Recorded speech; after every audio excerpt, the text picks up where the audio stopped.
नमस्कार,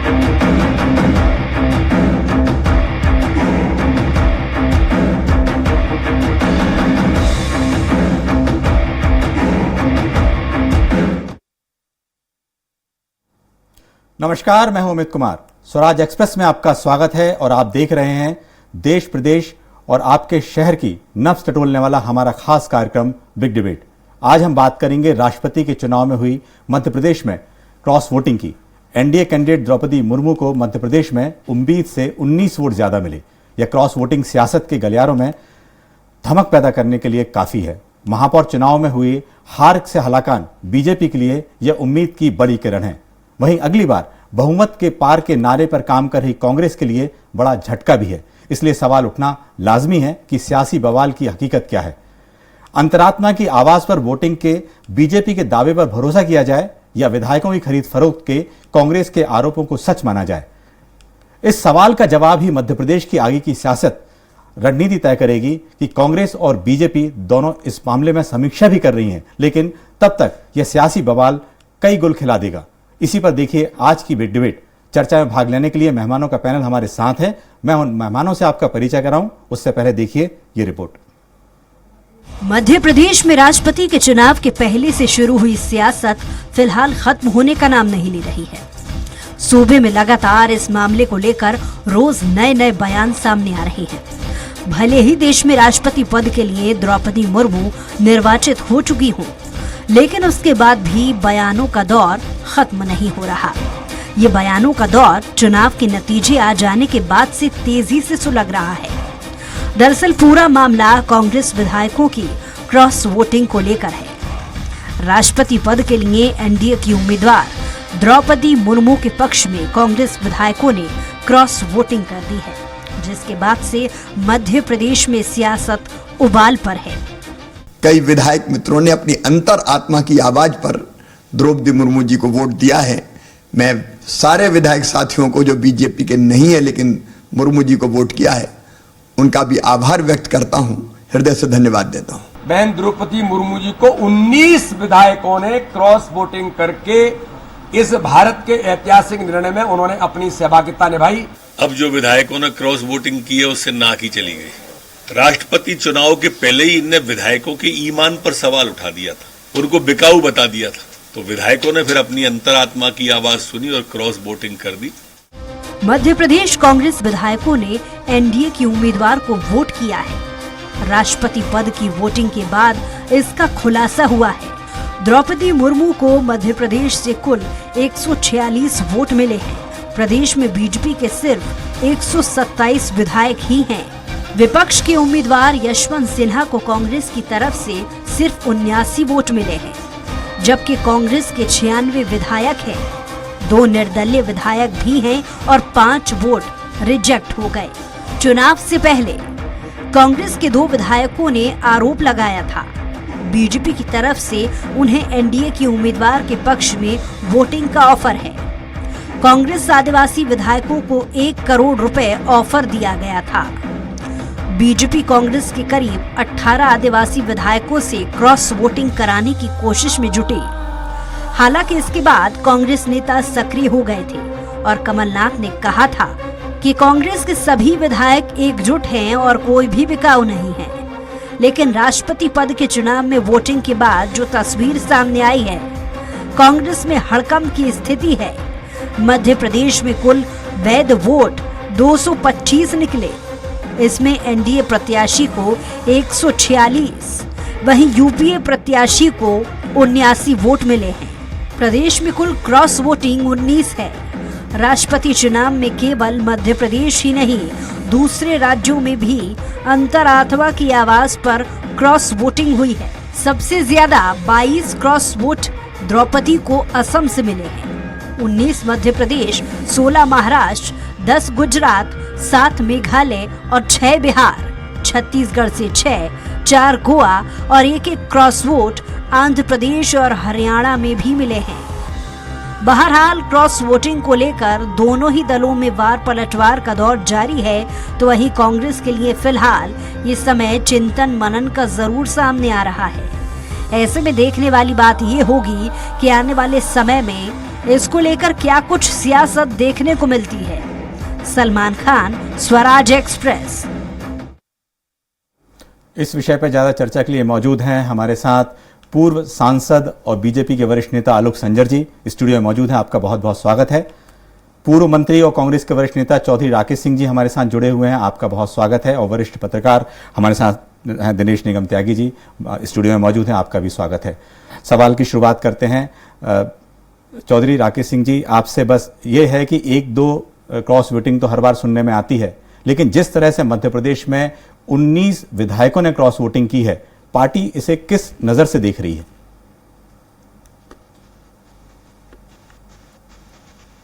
तो यह है कि अगर पार्टी ने व्हिप जारी किया है और व्हिप जारी करने के बाद अगर कोई क्रॉस वोटिंग करता है तो उस पर पार्टी एक अनुशासनात्मक कार्रवाई करने की हकदार है, बशर्ते जब व्हिप जारी किया हो पार्टी ने सिंगल लाइन का। जी। दूसरी बात ये पैदा होती है, जैसे मैं माननीय शिवराज सिंह जी को सुन रहा हूँ, वीडी शर्मा साहब को सुन रहा हूँ और अपने सभी होलसेलर एजेंट श्री नरोत्तम मिश्रा जी को भी सुन रहा हूँ, तो उनकी बातों से और भावनाओं से साफ ये लग रहा है कि जो कृत्य वो करते आ रहे हैं मध्य प्रदेश में, वही कृत्य उन्होंने इस चुनाव में भी किया है। जनता बहुत बखूबी समझती है, इसमें अन्य कोई कारण नहीं है, अन्य कोई हृदय परिवर्तन का कारण मैं नहीं मानता हूं, अंतरात्मा की आवाज नहीं मानता हूं। अंतरात्मा की आवाज माननी होती तो ये प्रथम आदिवासी महिला चुनी गई, क्या प्रथम सिंधी नहीं चुने जाते? हिंदुस्तान के प्रधान राष्ट्रपति अडवाणी जी प्रथम बार चुने जाते आजादी के बाद, और सिंधी समाज से चुने जाते, एक नया इतिहास बनता। इसलिए सीधी बात यह है, मैं उन्हें भी बधाई देता हूं जो जीत गई मुर्मू जी, लेकिन ये खेल जो है सीधा सीधा पैसे का है, धन का है, और जिसमें ये महारत हासिल किए हुए हैं। पूरा लोकतंत्र उन्होंने अपने नकेल में कर रखा है पैसे की दम पे, चाहे पंचायत चुनाव हो, नगर पालिका चुनाव हो, चाहे विधानसभा हो, जहां भी है वो सब पैसे का खेल है। तो ये साफ मुझे दिख रहा है जी। क्रॉस वोटिंग का तरीका सिर्फ और सिर्फ पैसा है, और ये जो महारत इन्होंने हासिल की है ये लोकतंत्र के लिए बहुत खतरनाक है। बिल्कुल, लोकतंत्र के लिए बहुत खतरनाक है। और पैसों की बात आरोप लगा रहे हैं बीजेपी पर। इस समय हमारे साथ आलोक जी, आपसे सवाल ये है कि जिस तरह से ये आरोप लग रहे हैं कि बीजेपी पे सीधा सीधा आरोप है, पैसों का आरोप है, और ये लग रहा है कि भाई ये रणनीति के तहत पूरा हुआ है, क्योंकि कांग्रेस ने तो पहले भी आरोप लगा दिया था कि उनके विधायकों को खरीदने की कोशिश हो रही है। आरोप लगाना वास्तव में बहुत आसान काम है, और अपनी गलतियों को छिपाना उससे आसान काम है। यदि हम पिछला राज्यसभा का चुनाव देखें तो राजस्थान में अजय माकन जी हार गए, वहाँ भी अंतरात्मा की आवाज़ से वोट दिया होगी कि वहाँ भी खरीदे गए थे। आज यदि हम देखें पूरे देश के सभी प्रदेशों में जहाँ जहाँ कांग्रेस की मजबूत सरकार भी है और जहाँ विपक्ष में भी हैं, सब जगह लगभग सब जगह क्रॉस वोटिंग हुई है। तो कांग्रेस को अब आरोप लगाने का कोई हक बनता नहीं है। यदि भाई साहब बोल रहे हैं कि देश की जनता देख रही है, तो देश की जनता देख भी रही है और देश की जनता समझ भी रही है कि देश में क्या हो रहा है वास्तव में। यदि नहीं, मध्य प्रदेश में 2 साल पहले ऐसा हो चुका है, इसलिए कांग्रेस जो है कुछ ज्यादा फूक के कदम रख रही है। भले ही फूक के कदम रख रही हो, लेकिन राकेश भाई साहब भी जानते हैं इस बात को कि कांग्रेस में कांग्रेस के विधायकों का कितना अनादर हुआ। थोड़े दिन की सत्ता आई, उस सत्ता के इतने मदमस्त हो गए कि अपने ही नेताओं को उन्होंने कह दिया जाओ उतर जाओ सड़कों पर। उनके सड़क पर उतरने से ही तो इनकी सत्ता उतर गई। तो वस्तुतः यदि हम विचार करें तो देश के जो प्रधानमंत्री हैं आदरणीय नरेंद्र मोदी जी, उनकी जो विकास यात्रा है, जो विकास के लिए काम कर रहे हैं, देश के हितार्थ जो काम कर रहे हैं, तो निश्चित रूप से विपक्ष को इससे करारा झटका भी लगा है। और मुझे ये कहने में गुरेज नहीं है कि विपक्ष के हमारे लोग भी, विपक्ष के नेता भी अब भारतीय जनता पार्टी के पक्ष में आ रहे हैं, क्योंकि विपक्ष में पक्ष है और इसलिए पक्ष जो है विपक्ष को छोड़कर आ रहा है। वस्तुतः यदि हम देखें तो पहले यदि जब कैंडिडेट की बात हो रही थी, सारा विपक्ष इकट्ठा हो रहा था, तो पहले एनसीपी के हमारे चेयरपर्सन को शरद पवार जी को कहा गया, तो वो बहुत ही परिपक्व नेता हैं, उन्होंने चिंतन मनन किया। उसके बाद गोपाल कृष्ण गांधी जी का नाम आया, अंतोगत्वा यशवंत सिन्हा जी का आया, तो यशवंत सिन्हा जी का यश भी इन्होंने गुमा दिया।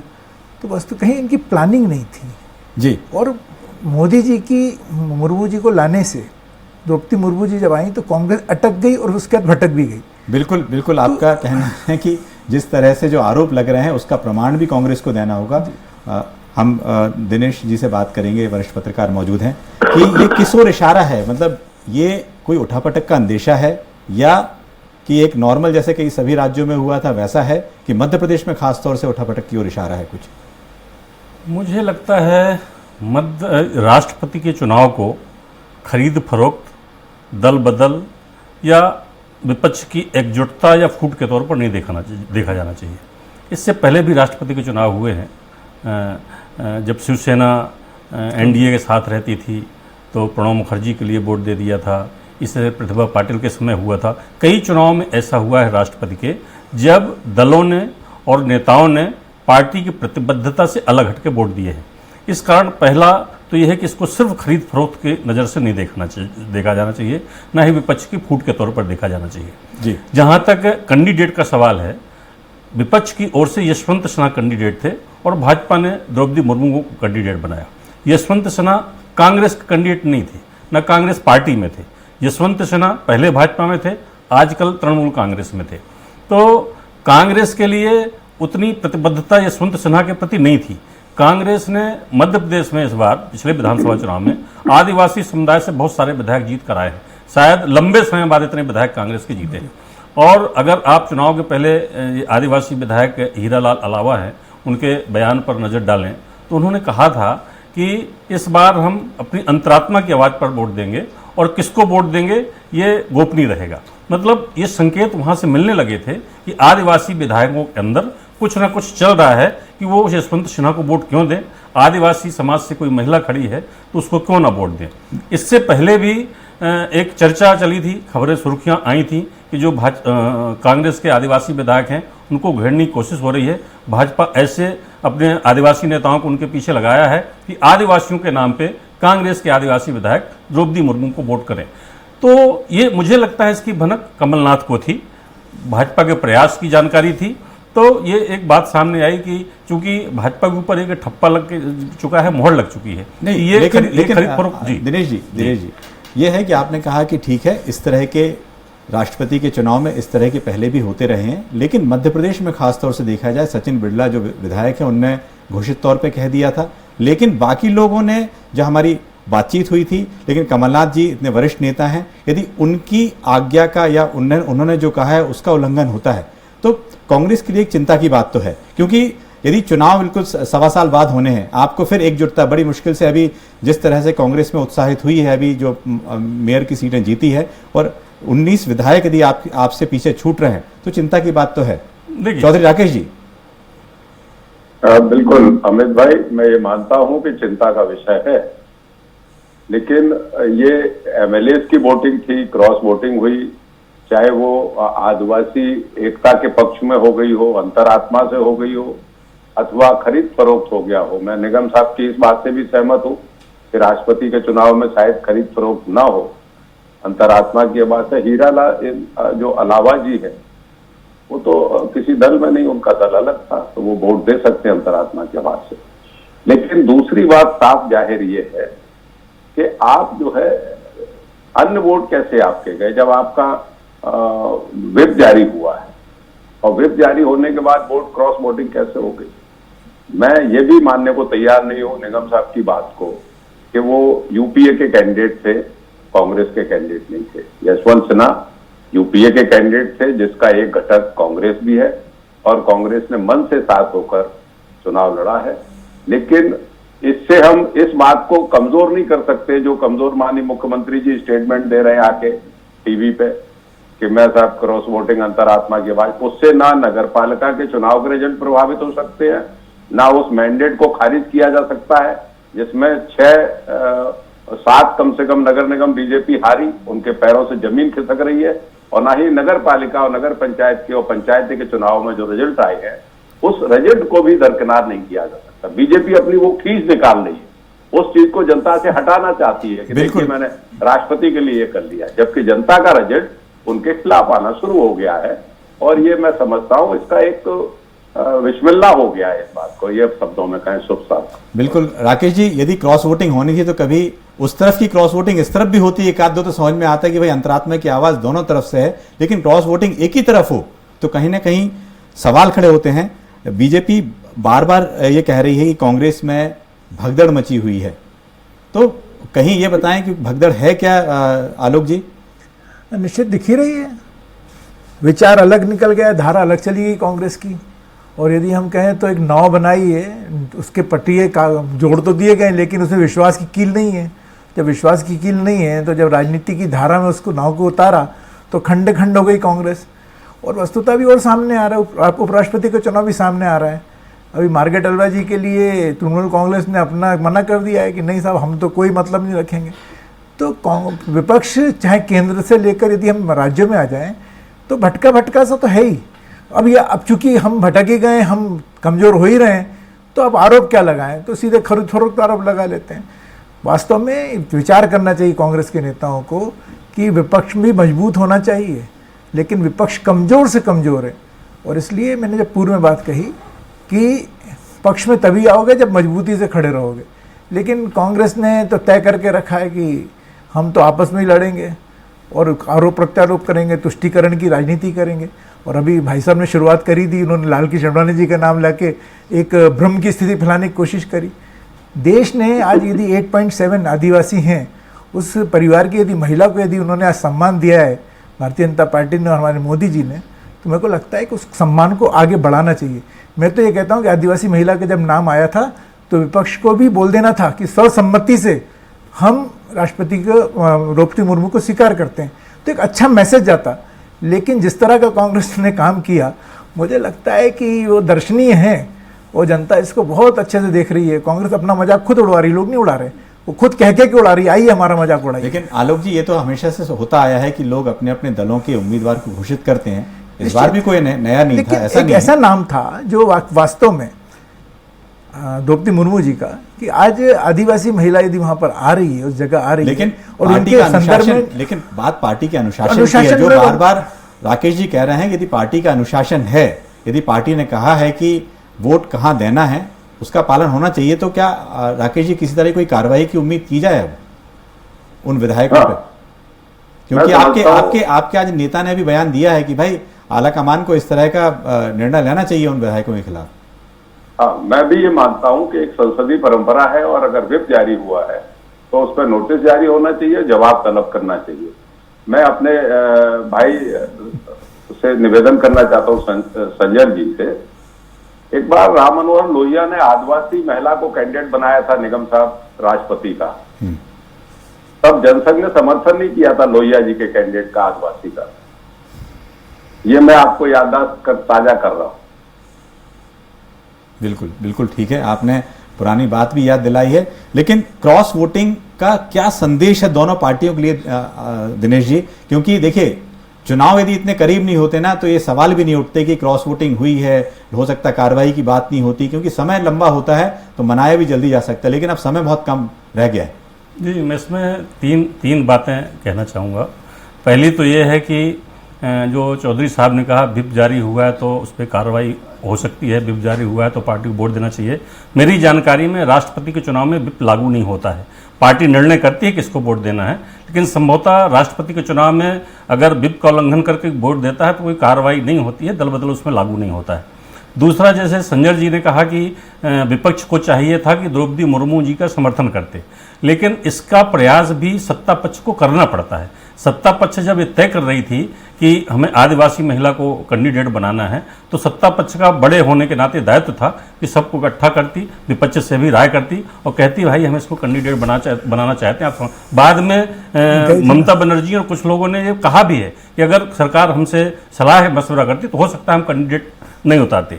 जहाँ तक क्रॉस वोटिंग का सवाल है और एकता का सवाल है, कमलनाथ वरिष्ठ नेता हैं, अनुभवी नेता हैं, लेकिन दूसरा सच ये भी है कि कमलनाथ जब से मुख्यमंत्री बने हैं उसके बाद से पार्टी को एकजुट नहीं रखवा रहे हैं।